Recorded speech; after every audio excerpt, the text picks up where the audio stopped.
नमस्कार, आप सबका मेरे podcast series a world for everyone के इस नए अंक में स्वागत है। मैं हूं Alok Rai, vice chancellor university of Lucknow.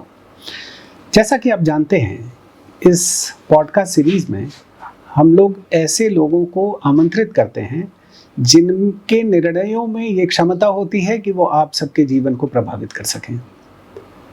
बीते दिनों लखनऊ विश्वविद्यालय के विभिन्न दायित्वधारी लोगों को हमने आमंत्रित किया, जिन्होंने अलग अलग विषय पर आपसे अपने विभाग के, अपने कार्य के बारे में विस्तार से बताया। अब इसी क्रम में परीक्षा, जो एक बड़ा ही विशद और विमर्श का विषय है और बहुत बार स्टूडेंट्स के लिए बड़ी एंग्जाइटी का भी विषय हो जाता है। लखनऊ विश्वविद्यालय में कैंपस के लगभग 20,000 से ज़्यादा बच्चों की परीक्षा और संबंधित जिलों के महाविद्यालयों की लगभग 4 लाख बच्चों की परीक्षा कराने का दायित्व होता है। ये पूरा दायित्व जिस व्यक्ति के कंधों पर है वो है लखनऊ यूनिवर्सिटी के controller of examination Vidyanand Tripathi ji. तो त्रिपाठी जी, कैसी तैयारी है आपकी इस वर्ष की परीक्षा की? मुझे पता चला कि आज 3 तारीख से ही आपके सेमेस्टर एग्जामिनेशन शुरू हो गए। जी सर, थैंक यू सर, आपने मुझे अवसर दिया इतने बड़े मंच पे सर। इस चीज़ के लिए मैं आपका बहुत बहुत आभारी हूँ सर, हमेशा आभारी रहूँगा। आपने जैसा कि बताया सर कि 20,000 विश्वविद्यालय परिसर में और कुल पाँचों जिलों मिला के 4 लाख से अधिक परीक्षार्थी लखनऊ विश्वविद्यालय की परीक्षाओं में बैठते हैं, जो कि एक बहुत बड़ा दायित्व होता है। आपके कुशल निर्देशन में सर हम लोग उसको पूरा करने की कोशिश भी करते हैं। सर, इसमें मैं अवगत कराऊंगा कि सारे परीक्षार्थियों के परीक्षा फॉर्म भरे जा चुके हैं और जैसा कि आपने कहा सर कि आज 3 मई 2025 से आपके निर्देशन में परीक्षाएं यूजी स्नातक की परीक्षाएं प्रारंभ भी हो गई हैं। परीक्षा प्रारंभ के पूर्व उनके प्रवेश पत्र नियमानुसार जारी किए जा चुके हैं सर, और आज की परीक्षाएं अपने समापन की ओर अग्रसर भी हैं, जो कि संतोषजनक और अच्छे तरीके से हो रही हैं सर। इन परीक्षाओं के लिए सारे केंद्रों का निर्माण सर विश्वविद्यालय की एक उच्च स्तरीय, जिसमें विश्वविद्यालय के आचार्यगण, महाविद्यालयों के प्राचार्यगण होते हैं और उनके द्वारा निर्धारित किया जाता है। उत्तर प्रदेश शासन के शासनादेशों के सम्यक अनुपालन के उपरांत ही ये समिति अपने सारे निर्णय करती है और उस क्षेत्र में उस ढंग से उन्होंने कार्रवाई करते हुए केंद्र निर्धारित किए हैं और उन्हीं केंद्रों पर सर परीक्षाएं इस समय संचालित की जा रही हैं आज से सर। ये एक बड़ा इंटरेस्टिंग है कि एक तरफ जहां आप लखनऊ, जो कि प्रदेश की राजधानी है और उसके शहर के बीच में स्थित है कैंपस, यहाँ परीक्षा कराते हैं सर। दूसरी तरफ आपको बहुत ही दुरूह और ग्रामीण क्षेत्रों में भी परीक्षा, आपके महाविद्यालय हैं जहाँ की परीक्षाएं आपको संचालित करनी होती हैं। लखीमपुर से भी करीब 80 किलोमीटर दूर पलिया और उससे भी अंदर रूरल एरियाज में आपके परीक्षा केंद्र होते हैं। जी सर। तो परीक्षा शुचितापूर्ण भी हो और परीक्षार्थी को सुविधापूर्ण भी हो, इसके लिए क्या प्रयास करते हैं सर? परीक्षार्थी निश्चित रूप से सर अत्यंत रिमोट एरिया से हैं। हमारे नेपाल बॉर्डर से भी हमारे जनपद जुड़े हुए हैं, जहां पर बहुत से नेपाली छात्र भी शिक्षा ग्रहण करने आते हैं और कभी कभी कम्युनिकेशन कट जाने की भी समस्या होती है, उनको रास्ते नहीं होते हैं। तो ऐसी स्थिति में शासनादेश की निर्धारित व्यवस्था के अनुसार समितियाँ ये प्रयास करती हैं कि उन परीक्षार्थियों की सुविधा अनुसार केंद्र का निर्धारण किया जाए और उनको उनके परीक्षा सामग्री यथा समय उनके केंद्र पर उपलब्ध हो सके। परीक्षार्थियों को विश्वविद्यालय बार बार दौड़ के या चक्कर न लगाना पड़े, इसके लिए सर आपके निर्देश में, और चूँकि हम लोगों ने अनुभव प्राप्त किया है समर्थ पोर्टल से भी बहुत ढेर सारा विगत वर्ष में, और बहुत से हमारे कार्य अब समर्थ से संपादित भी किए जा रहे हैं, तो उनके द्वारा जो हमें समर्थ माने भारत सरकार का वो ऑनलाइन पोर्टल। हाँ, भारत सरकार का ऑनलाइन पोर्टल सर, जो महामहिम की प्रेरणा से माननीय उत्तर प्रदेश शासन और आपके निर्देशन में सर हम लोग लगातार उस पर काम भी कर रहे हैं सर। उस समर्थ पोर्टल से प्रेरणा लेकर हम लोगों ने उस सिस्टम को मैक्सिमम ऑटोमेटेड करने का प्रयास किया है सर। इसमें परीक्षार्थी ऑनलाइन ही परीक्षा फॉर्म भर सकता है, उसको कहीं भी जाने की जरूरत नहीं। सकता है का मतलब मैंडेटरली ऑनलाइन ही भरना है? ऑनलाइन ही भरना है सर। जी सर, ऑनलाइन ही भरना है सर, मैंडेटरली। और बहुत आसान फॉर्म होता है, पेमेंट भी ऑनलाइन ही करना ऑनलाइन ही होता है सर। और बहुत ही आसानी के साथ भर सकता है, अपने मोबाइल पर भी भर सकता है, लैपटॉप पर भी भर सकता है सर। कहीं भी उसको अतिरिक्त प्रयास करने की आवश्यकता नहीं होती है। और उसके पश्चात वो स्वतः उस संबंधित महाविद्यालय या विश्वविद्यालय का अगर छात्र है तो उनके संबंधित डीन या हेड जैसी की स्थिति हो, जैसे स्नातक में विश्वविद्यालय परिसर में डीन संकाय अध्यक्ष होते हैं, वो फॉर्म को फॉरवर्ड करते हैं या उसकी पुष्टि करके उसको आगे प्रमाणित करते हैं।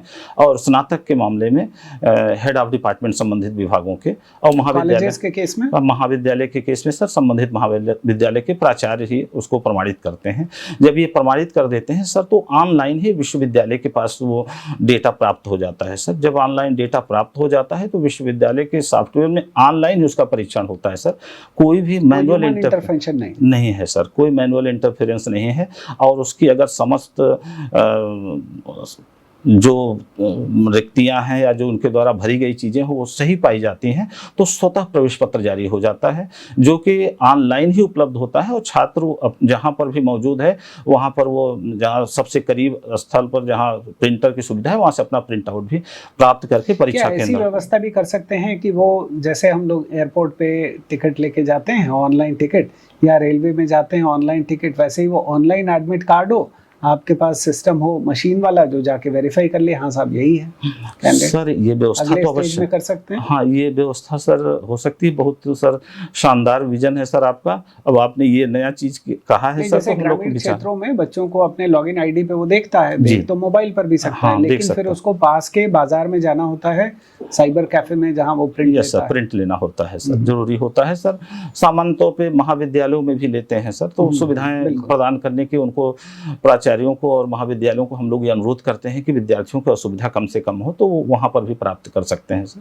तो वो प्रवेश पत्र लेकर परीक्षा केंद्र पर जाके अपनी परीक्षा इत्मीनान से दे सकें सर, इसका पूरा प्रयास किया जा रहा है। तो शुचिता के लिए सीसीटीवी कैमरे वगैरह का भी इस्तेमाल करते हैं? हाँ सर, मैं क्षमा चाहूँगा सर, वो प्रश्न में अधूरा ही उत्तर हमने दिया सर। आपको पर्याप्त समय है। हाँ सर, तो शुचितापूर्ण से आशय है सर, आपकी भी मंशा यही है, उत्तर प्रदेश शासन की भी मंशा यही है कि परीक्षाएं पूर्णतः नकल मुक्त और अच्छे माहौल में हों, जिसके लिए कि विश्वविद्यालय स्तर पर अनेक कार्यवाहियाँ की जाती हैं सर। हमारे यहाँ कुलानुशासक के नियंत्रण में एक बहुत बड़ा शिक्षकों का समूह होता है जो विभिन्न जनपदों में भ्रमण करते हुए उड़ाका दल के रूप में उन पर नियंत्रण रखता है।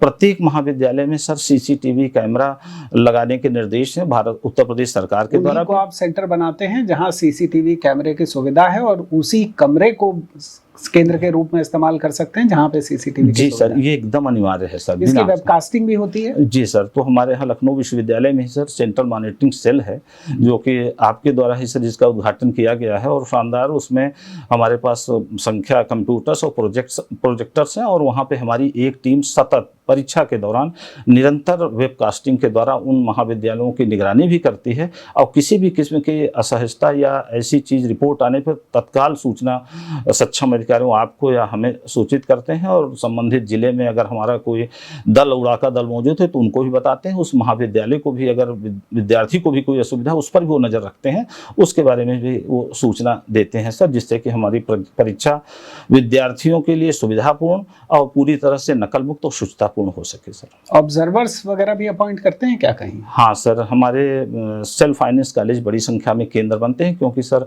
छात्र संख्या अधिक होने के कारण हम सारे एडेड और गवर्नमेंट कॉलेजेस को केंद्र बनाने में सफल नहीं हो पाते सर।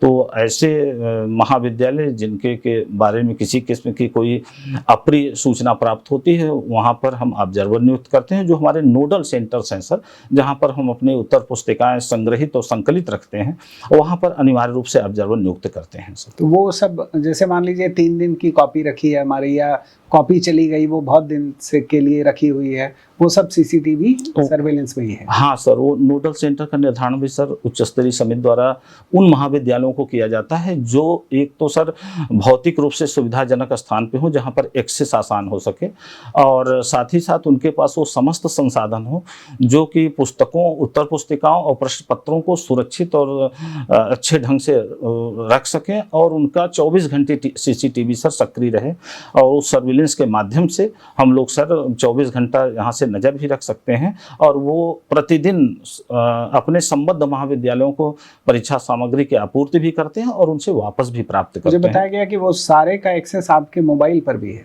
हाँ सर, कभी भी देख सकते हाँ, हैं। मोबाइल पर सर हमेशा देखना तो सर संभव चूंकि नहीं रहता, लेकिन एक्सेस है तो हर व्यक्ति को लगता है कि कभी भी उसी का देखा जा सकता है सर। एग्जैक्टली। जी सर। एक बड़ा विषय आता है परीक्षा के संचालन में कि बहुत बार स्पेशली बीए के कॉन्टेक्स्ट में परीक्षा अवधि बहुत लंबी हो जाती है, तो इसको शॉर्टन करने के लिए कुछ प्रयास किया आपने?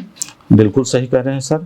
निश्चित रूप से विगत वर्षों में हमारा लखनऊ विश्वविद्यालय सर, यहाँ पर बड़ी संख्या में कोर्सेज भी संचालित होते हैं, गुणवत्तापरक संचालित होते हैं सर, तो खूब विषय भी हैं और वो विभिन्न समूहों में भी बटे हुए हैं, और इसके चलते हमारी परीक्षाएं 45 से 50 दिन की अवधि में कार्य दिवसों में संपन्न होती थी।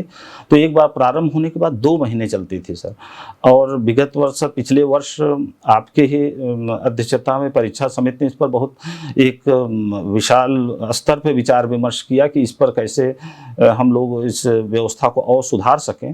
तो उसके लाइट में सर जो पिछले वर्षों से लखनऊ विश्वविद्यालय में मात्र 2 पालियों में परीक्षा होती थी सर, उसको 3 पालियों में करने का निर्णय सर लिया गया। उससे समय घट गया। उससे सर पर्याप्त समय घट गया, और विद्यार्थियों के लिए भी सुविधा हो गई सर, हमारे शिक्षकों के लिए भी सुविधा हो गई क्योंकि लंबे समय तक उनको इंगेज रहना पड़ता था, और उससे हमारा सर समय घटा तो हम परीक्षा परिणाम और अन्य एकेडमिक कार्यों के लिए समय ज़्यादा उपलब्ध ये जो एग्जामिनेशन है आपका, ये तो भीषण गर्मी में हो रहा है। जी सर। तो स्टूडेंट आते होंगे, दूर से भी आते होंगे, रूरल एरियाज में भी होंगे, तो उसके लिए क्या कोई निर्देश जारी करते हैं आपकी? पानी पीने की व्यवस्था, लड़कियों का तो आमतौर पे सेल्फ सेंटर होता है, लेकिन अगर उनको कहीं सेंटर में जाना हो तो टॉयलेट की फैसिलिटी, टीचर्स जो ड्यूटी कर रहे हैं उनके लिए टॉयलेटिंग या वाटर की फैसिलिटी, ये सब के लिए निर्देश? सर बिल्कुल सही बात है सर। मौसम के ऊपर तो हम लोग का कोई नियंत्रण नहीं है सर। भयानक जाड़े में भी हम लोग परीक्षा कराने के लिए बाध्य होते हैं सर, और गर्मी है, परीक्षा एक आवश्यक है सर। बच्चों के भविष्य का भी प्रश्न होता है कि परीक्षा हो तो वो अपने करियर में आगे बढ़ें। हाँ, उनको बचाने का सर जो हर संभव प्रयास है। गर्मी इस समय भीषण गर्मी सर आगे पड़ने की संभावना है, तो सारे महाविद्यालय जो परीक्षा केंद्र बनाए गए हैं सर, उनको स्पष्ट रूप से ये निर्देशित किया गया है, और उत्तर प्रदेश शासन ने भी निर्देशित किया है सर, उनका भी हमने उनको संदर्भ लिया है कि हर एक परीक्षा केंद्र पर ठंडे पेयजल की सुविधा हो सर, उनके यहाँ जनरेटर्स पूरी तरह से संचालित अवस्था में हो, कमरों में पंखे लगे हों, हवादार हों, बच्चों और बच्चियों के लिए पृथक पृथक शौचालयों की व्यवस्था भी होनी चाहिए सर, और उनके यहाँ फर्स्ट एड मेडिकल किट भी हर समय मौजूद रहनी चाहिए। साथ ही ये निर्देश भी दिए गए हैं सर कि उनके करीब, चूँकि हमारे पूरे प्रदेश में सीएससी और पीएससी पर्याप्त मात्रा में है सर, तो करीब का जो भी सीएससी और पीएससी है उसके साथ वो अनवरत संपर्क में रहें कि किसी भी किस्म की इमरजेंसी होने पर तत्काल बच्चे को हम मेडिकल सुविधा पहुँचा सकें। तो इसका पूरा प्रयास किया जा रहा है सर, और इसी क्रम में हम लोग ये प्रयास कर रहे हैं कि दोपहर की परीक्षाएं सर, जो कि ज़्यादा कठिन संभावना जिनकी प्रतीत होती है, वो मई के अंत तक समाप्त करने का भी प्रयास है। तो 2 या 3 जून तक सर हमारे शेड्यूल के हिसाब से है, तो हम उसको खत्म कर पाने का प्रयास कर रहे हैं सर। जब परीक्षा के दौरान बहुत बार केंद्रों पर आप स्वयं भी जाते हैं, मैं भी जाता हूँ बहुत बार, जी सर। तो आम तौर पे किस तरह की स्टूडेंट की दिक्कतों को आप देखते हैं मौके पर? सर परीक्षा केंद्रों पर निश्चित रूप से सर आपका भ्रमण होता है, और इससे हमारा मनोबल भी बढ़ता है, बच्चों का भी मनोबल बढ़ता है कि आप जब स्वयं केंद्र पर जाते हैं सर, मुझे भी आवश्यकता होती है या निर्देश होते हैं सर आपके, या कि कहीं कोई आवश्यकता होती है तो जाता हूं सर। प्रैक्टिकल एग्जामिनेशंस के लिए आपने क्या अभी तक कितने हो गए, कब तक खत्म हो जाने हैं, ये कोई निर्देश जारी हो गए क्या? सर इसमें एक थोड़ा सा अगर अनुमति दें तो एक हल्का बैकग्राउंडर भी है सर प्रैक्टिकल एग्जामिनेशन के बारे में, कि विगत में हमारे प्रैक्टिकल एग्जामिनेशन डिसेंट्रलाइज तरीके से लागू होते थे सर, जिससे जो नए महाविद्यालय बड़ी संख्या में जुड़ गए उनको और बच्चों को परेशानियों का सामना करना पड़ता था। उनको विभिन्न जगहों पर चक्कर लगाने के बाद अलग अलग विषय के एग्जामिनर्स मिल पाते थे।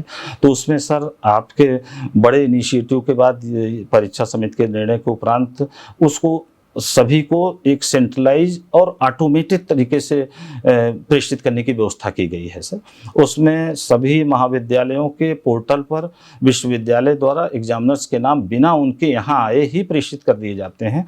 और अगर उसमें भी पूरी तरह से ऑटोमेटिक व्यवस्था है सर, कि किसी ने समय के साथ अगर निश्चित अवधि में स्वीकार किया तो ठीक है, अगर विलम्ब होने की संभावना से बचने के लिए अगर कोई एग्जामिनर जाने में असमर्थ होता है तो 48 घंटे बाद वो ऑटोमेटिकली उनका नाम रिफ्यूज की श्रेणी में आके दूसरा एग्जामिनर विश्वविद्यालय द्वारा स्वतः आवंटित कर दिया जाता है सर। तो प्रैक्टिकल एग्जामिनर्स नियुक्त करने की जो कि परीक्षाएं भी प्रारंभ हो गई हैं सर, हमारे पास बच्चों के सारे डेटा भी आ गए हैं सारे महाविद्यालयों के, तो उनके नाम जारी करने की हमारे द्वारा कार्यवाही प्रारंभ कर दी गई। हमारा लक्ष्य है कि हम इसको 15 जून जब तक हमारी परीक्षाएं सर समाप्त होती हैं तब तक सारे प्रैक्टिकल एग्जामिनेशन भी करा लें, जिससे परीक्षा परिणाम घोषित होने में विलंब की संभावना न्यूनतम। और इसी प्रकार सेशनल के नंबर के लिए भी आप डेडलाइन देते हैं कि इतने समय तक कॉलेजेस अपना दे दें? सामान्य तौर पर सर हम लोग सेशनल के लिए डेडलाइन अवश्य देते हैं, लेकिन 100% अगर नंबर नहीं आते हैं तो हमारे यहाँ सर विभिन्न शिक्षकों के, वरिष्ठ शिक्षकों की एक समिति है, एक समूह है जिसमें कि 20 से 25 शिक्षक हैं सर। जो बताया गया एक त्रिस्तरीय व्यवस्था है। जी सर, त्रिस्तरीय व्यवस्था है। प्रथम व्यवस्था तो ये हो गई सर कि हम महाविद्यालयों को अपने स्तर पर सूचित करते हैं, एक पत्र के माध्यम से हर एक महाविद्यालय को सूचना जाती है कि साहब आप इस निर्धारित अवधि तक अनिवार्य रूप से अपने सेशनल्स को अपलोड कर दें, जिससे बच्चे का परीक्षा परिणाम घोषित करने में असुविधा न हो। उसके बाद भी अगर कोई रह जाते हैं तो जो हमारा शिक्षकों की कमेटी है, जो जिनको यही उत्तरदायित्व दिया गया है कि वो एग्जामिनर्स या प्रैक्टिकल के नंबर और सेशनल के नंबर महाविद्यालय जहाँ से नहीं प्राप्त हुए उनको प्रेरित करें कि वो शीघ्र इसको करा के दे सकें। अगर उनके द्वारा भी प्रयास किए जाने के बाद भी सफलता नहीं मिलती सर, तो हमारे स्तर पर आता है और मैं महाविद्यालयों से व्यक्तिगत रूप से बात करके उनसे अनुरोध करता हूं कि आप दे दें। अगर नहीं देंगे तो बच्चों का भविष्य प्रभावित हो सकता है सर। तो छात्र हित को सर्वोपरि रखते हुए सर इस त्रिस्तरीय व्यवस्था को किया गया है और हम इसमें 100% सफलता भी प्राप्त करते हैं सर आपके नेतृत्व में सर। और अब तो इसी कारण परिणाम घोषित करने में सर विलंब लगभग नहीं के बराबर है सर। इवैल्यूएशन लगभग जैसे 4 लाख 4.25 लाख बच्चों की परीक्षा है, एक बच्चा लगभग 6 कॉपी लिखता है सर, तो 24 लाख कॉपियां हुई। अब 24 लाख कॉपियों को इवैल्यूएट कराना, सही से इवैल्यूएट कराना, गोपनीयता के साथ इवैल्यूएट कराना, प्लस उसका रिजल्ट डिक्लेरेशन, इसमें क्या व्यवस्था है आपके यहाँ? और मिनिमम त्रुटि हो, एनॉमली ना हो। जी सर। जैसे बहुत बार बच्चे शिकायत करते हैं साहब जनरल मार्किंग हो गई, या कहते हैं हमारी कॉपी फेयरली चेक नहीं हुई। ऐसा भी हो सकता है ह्यूमन एरर है भाई, या ह्यूमन ट्रेट है, कोई नीचे की तरफ नंबर देता है, कोई आम तौर पे ऊपर की तरफ नंबर देता है। जी सर, जी सर। तो इन सारी दुश्वारियों को हैंडल करते हुए एक relatively foolproof system of evaluation, इसके बारे में कुछ बताइए हमारे व्यूअर्स को। सर आपके नेतृत्व में सर विश्वविद्यालय में पिछले वर्षों में हम लोगों ने इस मूल्यांकन व्यवस्था को दी बेस्ट करने के लिए निरंतर प्रयास किया है सर। और निश्चित रूप से केंद्रीकृत मूल्यांकन व्यवस्था विश्वविद्यालयों में लागू है, हमारे यहाँ भी लागू है सर। लेकिन केंद्रीकृत मूल्यांकन व्यवस्था के साथ उसको परिसर में इस जो बड़ी संख्या आपने बताई सर 24 लाख कॉपी, अगर हम एक जगह उसको रखेंगे तो फिर हो सकता है कि और किसी किस्म की अव्यवस्था उत्पन्न हो जाए सर। तो उसको डिसेंट्रलाइज परिसर के अंदर किया गया है और एक रैशनल तरीके से किया गया है सर। और आप अवगत हों सर कि science faculty, arts faculty, commerce faculty, law faculty, self finance, इन सब के लिए अलग अलग सीनियर प्रोफेसर्स को सर इंचार्ज बनाते हुए उस विधा के हमारे यहाँ मूल्यांकन केंद्र बनाए गए हैं सर, जिनके साथ उनके क्षेत्र के, उनके विभिन्न विषयों के संबंधित सारे विषयों के लगभग जिस विषय का मूल्यांकन उनके अधीन होना है, उनके असिस्टेंट सुपरिंटेंडेंट की भी नियुक्ति की गई है। तो एक बड़ी टीम होती है सर, जो इस सारे मूल्यांकन कार्य को अपने अपने क्षेत्र का निर्धारण करती है। सारे शिक्षक जो बुलाए जाते हैं वो पूरी तरह से योग्य हों, इसका वो ध्यान रखते हैं। उसके पश्चात मूल्यांकन में भी उन्होंने एक से अधिक चरण बना रखे हैं सर। कॉपीज भी लिमिट में देते होंगे? निश्चित रूप से सर, उनके निर्धारित संख्या होती है सर। जैसी परिस्थितियां होती है उस ढंग से, अगर जाड़े का समय है सर, समय कम मिलता है तो उसी हिसाब से कापियों की संख्या घट जाती है सर। गर्मी है, अगर समय अधिक है और वो कंफर्टेबली जांच पा रहे हैं। आमतौर पे कितने दिनों में रिजल्ट डिक्लेयर कर देते हैं सर? हम लोग एक हफ्ते यानी 7 दिन से लेकर 20 दिन के अंदर रिजल्ट कोशिश करते हैं कि डिक्लेयर हो जाए, जो कि पिछले वर्षों से ये आपके नेतृत्व में सर हो भी रहा है। कोई बहुत इमरजेंसी है, किसी एक विषय में कोई शिक्षक के द्वारा कापी मूल्यांकन न की जा सकी तो ही 1-2 दिन का फर्क पड़ सकता है। अदरवाइज सर हम 20 दिन में परीक्षा समाप्ति की तिथि के 20 दिन के अंदर परिणाम घोषित करने के और सफल हो रहा है। कितना % त्रुटि आपको लगता है कि मिलती है रिजल्ट में? सर रिजल्ट में त्रुटि के कई कारण हैं। हम लोगों ने कारण तो बाद की बात है, कितने फीसद त्रुटि? सर अब ये 0.1% हम कह सकते हैं सर, बिना त्रुटि का तो नहीं है, त्रुटि तो होती है सर। 0.1% के करीब संभवतः हम मान के चलते हैं सर। 4 लाख में 400 मान लें सर, हो सकता है परसेंटेज में त्रुटि होगी 1000 मान लें सर। 1000 बच्चों को। आमतौर पे क्या कारण होते हैं इन त्रुटियों के? आमतौर पर सर शुरुआत सेशनल के नंबर ही नहीं दिए, यस या कहीं से उन्होंने कुछ भरा, वो आया आते आते 0 बन गया कुछ।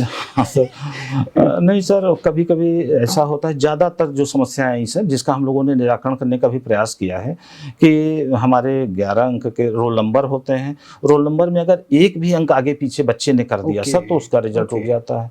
बच्चे पेपर कोड होते हैं सर, सेंटर कोड होते हैं। अगर किसी भी अंक में आगे हेर फेर हो गई या छूट गया सर तो उस बच्चे की कॉपी उसके साथ मैच नहीं करती, क्योंकि टोटली ऑटोमेटेड सिस्टम है सर।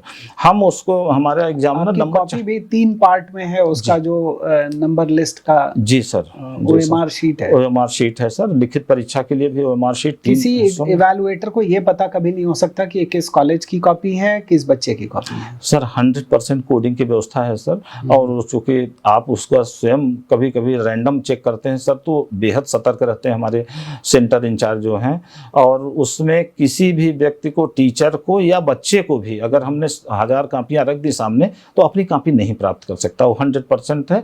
बाद में जब मूल्यांकन हो जाने के उपरांत भी जब उसके नंबर चढ़ाए जाते हैं वहां पर भी नहीं पता चलता सर। एकदम अंतिम स्टेज में जब उसके मार्क्स अपडेट होने होते हैं, वहां से सॉफ्टवेयर कनेक्ट करता है, तब उसके नंबर मिलते हैं। मैनुअल इंटरफेरेंस नहीं है सर। अच्छा, ये ऑटोमेशन का जो रिजल्ट डिक्लेरेशन में या मार्कशीट प्रिपरेशन में या डिग्री डिस्ट्रीब्यूशन में भी इस्तेमाल करते हैं आप? जी सर, इस मामले में हम लोग समर्थ से बहुत सर प्रेरित हुए और प्रभावित हुए, और उनके द्वारा जो बहुत से दिशा निर्देश दिए गए सर, उसका लाभ मिला। हमारा रिजल्ट पूरी तरह से ऑटोमेटेड है सर। वो परिणाम घोषित होता है और उसको किसी भी व्यक्ति को मैनुअल नहीं लेना है। वो विश्वविद्यालय के पोर्टल पर स्वतः आ जाता है, और उसमें किसी भी किस्म की अगर किसी को महसूस होता है कोई त्रुटि है सर, तो विश्वविद्यालय के द्वारा निर्धारित परीक्षा नियंत्रक की ईमेल और कई मोबाइल नंबर सर हम लोग दे के रखते हैं उस पर। इसके अलावा परीक्षा नियंत्रक हमारे ऑफिस का स्वयं का sir personal CUG mobile number है, जिस पर कि जो भी व्हाट्सएप प्राप्त होते हैं सर, उनका सम्यक निस्तारण हम लोग सुनिश्चित अनिवार्य रूप से करते हैं। तो बच्चों के डिजी लॉकर पे मार्कशीट, डिग्री आप स्वयं प्रेषित करते हैं? परिणाम घोषित हो जाने के उपरांत सर, जिस दिन, जैसा कि आप अवगत हैं सर, जब कन्वोकेशन का दिन होता है उसी दिन हम बच्चों के जो अंतिम वर्ष के होते हैं उनके सारे डिग्री और मार्कशीट डिजी लॉकर पर अनिवार्य रूप से अपलोड करते हैं सर। और उसके पहले जैसे फर्स्ट सेमेस्टर की मार्कशीट है तो वो कहाँ जाएगी? वो सारी की सारी जाती हैं सर। मतलब कहने का हाँ, फर्स्ट सेकंड थर्ड जितने भी, मान लीजिए 4 सेमेस्टर का, 6 का है, 10 का है। इसके लिए क्या क्या अनिवार्यता है? अपार ID होनी चाहिए बच्चे की, डिजी लॉकर अकाउंट होना चाहिए? हाँ सर, किसी ने नहीं बनाया तो क्या होगा? अगर किसी ने सर, ये हमारे यहाँ बिल्कुल प्राथमिक स्टेज पर ही हम इसको रोक लेते हैं। जब परीक्षा फॉर्म भराना होता है उसमें अपार आईडी अनिवार्य रूप से भरना होता है बच्चे का, और अगर अनिवार्य रूप से नहीं उन्होंने भरा तो परीक्षा फॉर्म ही नहीं भर सकते सर।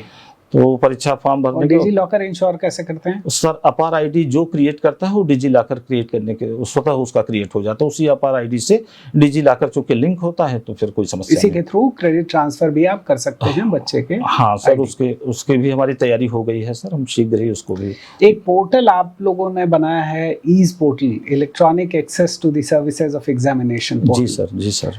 तो ये क्या है और इससे छात्रों को किस प्रकार का लाभ है?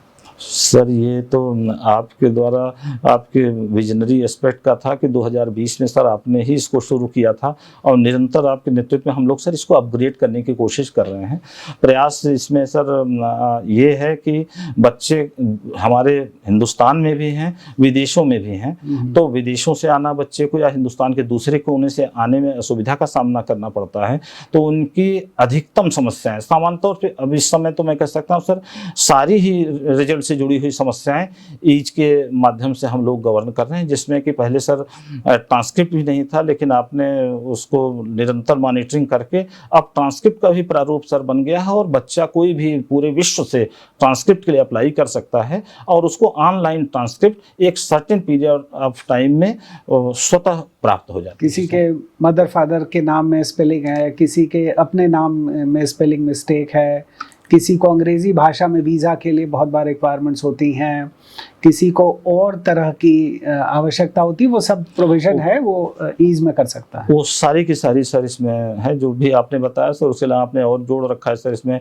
माइग्रेशन है, मार्कशीट है, डुप्लीकेट मार्कशीट है, डिग्री है, डुप्लीकेट डिग्री है, जो भी एक बच्चे को परीक्षा से संबंधित सर डॉक्यूमेंट्स चाहिए हो सकते हैं, वो सारी उसमें व्यवस्था है सर, और वो हम प्रयास करते हैं। और प्रयास क्या, चूंकि फुल्ली ऑटोमेटेड है सर, तो स्वतः वो हो जाता है। तो करेक्शन के लिए भी सर बच्चे को चक्कर नहीं लगाना है, उसने एक जगह एप्लीकेशन दे दी ऑनलाइन, और वो स्वतः विभिन्न हमारे जो सुपरिंटेंडेंट्स के सेल्स बने हैं वहाँ से नंबर ऑनलाइन ही आता है, ऑनलाइन ही उसका सर जांच होती है, और ऑनलाइन ही अपलोड हो जाता है। और अब हम बच्चे को उसके करेक्शन की जानकारी उसके मेल पर भी दे देते हैं जैसे ही करेक्शन होता है सर, और इसको निरंतर सर हम लोग मॉनिटर कर रहे हैं, और सुधार निश्चित रूप से सर हर सिस्टम सुधार तो चाहता ही है सर, तो प्रयास हम लोग पूरा कर रहे हैं सर कि उनको ना आना पड़े। अब आखिर में मैं चाहूँगा कि क्योंकि आज से परीक्षा शुरू हो गई और मुझे बताया गया कि आज लगभग 52,000 बच्चों ने परीक्षा दी, तीनों पारियों में मिला के, तो बच्चों के लिए कोई सामान्य इंस्ट्रक्शन जो कि वो परीक्षा केंद्र पर जाने के पहले जिनका विशेष ध्यान रखें, उसके बारे में अगर आप स्टूडेंट्स को बताना चाहें तो। परीक्षा बच्चों के लिए सर बहुत ही महत्वपूर्ण विषय है, हम लोग के लिए भी उतना ही महत्वपूर्ण है कि बच्चा हमारा अच्छे ढंग से परीक्षा दे, उसका परिणाम घोषित हो। इसके लिए सिर्फ बेसिक प्रिपरेशन की आवश्यकता होती है सर, कि वो केंद्र पर जाएं। केंद्र पर जाने से पहले अपने पास कोई भी कितनी देर पहले जाएं? आधे घंटे पहले सर केंद्र पर जाने के निर्देश हैं। ये निर्देश एडमिट कार्ड में लिखा होता है? जी सर, लिखा होता है। आधे घंटे पहले जाएं, अपने आप को पूरी तरह से ये क्लियर कर लें कि उनके पास कोई भी ऐसी अवांछित वस्तु नहीं है जो कि परीक्षा के दौरान, इंक्लूडिंग मोबाइल जो सबसे बड़ा जी सर सबके पास, कोई भी इलेक्ट्रॉनिक गैजेट सर परमिटेड नहीं है। तो वो प्रवेश करने से पहले इस बात को सुनिश्चित कर लें। उनको 15 मिनट पहले ही कापी देने के सर निर्देश हैं।